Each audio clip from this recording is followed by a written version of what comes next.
नमस्कार जय जगन्नाथ। तो चलतु एवं मु जन्नी पोस्त रेसिपी देखी। तो ये मुझे जन्नी 3 रू 4टी नहीं जाइए, 3टी नहीं जाइए।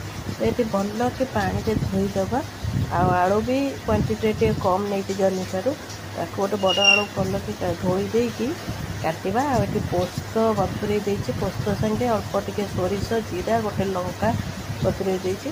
तो ये आलू को जो स्क्वायर साइज काटी ताको टे तेल रे भाजी देछि आ जन्नी की भी भाजी देछि।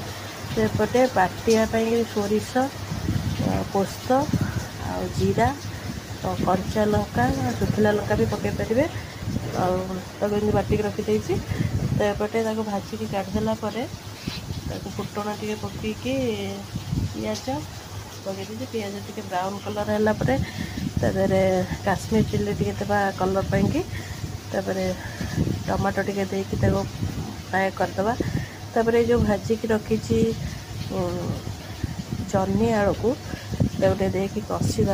अल्प टे कषिगला जो बाटिकी रखी पोस्त बटा देदे। तापर लुण हल्दी पकईदे आगे कषिदे। आ जो जार जो पानी थिला सेटा टे देदे। तो पानी देला से पानी रे सिझीज। सिझीगला अल्प अल्प दर्शी जाइए आउ टे भल के पानी देवे। जब आप जल रखा चाहिए तो भल नाई तो यहाँ टे जुकजुका रखती रुटी लगे खाया बहुत पसंद लगे। तो आमर ये प्रस्तुत होगा जन्नी पोस्त।